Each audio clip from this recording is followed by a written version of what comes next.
Okay, I think we'll get started. Hello everyone, welcome again for this snapshot discussion. I'm Anjani Bhansal. I'm from a Japanese venture capital fund, Global Brain Corporation, and I'm looking forward to talking to some of these fantastic entrepreneurs that we have here in the agri-tech and food space.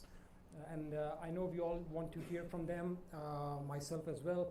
So I will just take a few minutes to talk a little bit about our fund and just some of my reflections based on the last day and a half of the discussions so far. First thing I would say is that comes to my mind, given my own experience as a part of a philanthropic organization, then running my own angel fund and now venture capital fund, is there seems to be a strong opportunity to create a better match between different types of demands of capital and different types of sources of capital. I see a lot of entrepreneurs here who are perhaps better suited for grants or revenue-based financing, venture debt, venture equity, and so on, impact investing. But there doesn't seem to be a clearinghouse that can help better match these two sides of the equation. So perhaps that's one takeaway for me as an investor to think about, is there something that can be done and something that I can be a part of. Just to talk a little bit about our fund, Global Brain, it's a sector agnostic fund. We have about $2 billion under management, 300 companies in our portfolio, and have had approximately 10 IPOs in the last 3 years or so. Climate tech is a very rapidly growing area of the fund. Within climate tech, as we have heard over the last day and a half, there are a lot of things that can be done. What you see on this slide are some examples of the type of investments that we have made.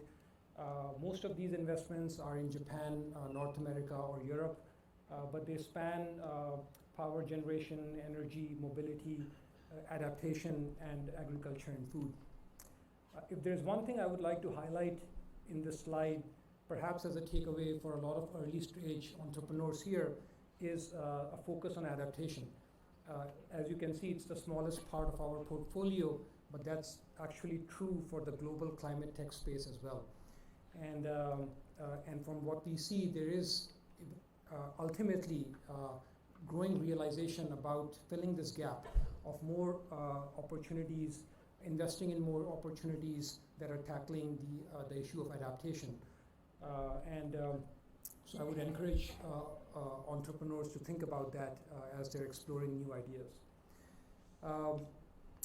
Something that we have learned based on some of the investments that we have made so far in these businesses is a scope of doing better on impact data. I still see that a lot of opportunities that we come across, there seems to be a lack of sufficient rigor in terms of understanding what the ultimate impact is going to be if the solution that we are investing in actually scales. And doing it in a way that can be benchmarked globally. I think that's really important, because when some of the investors like us are looking at opportunities to invest in, we are actually comparing investments in India with similar technologies or business models abroad, and trying to compare them to see essentially which one will win, to put it simplistically. So as entrepreneurs in India, while they will continue to solve problems specific to India, the quality of their product or technology needs to be comparable globally.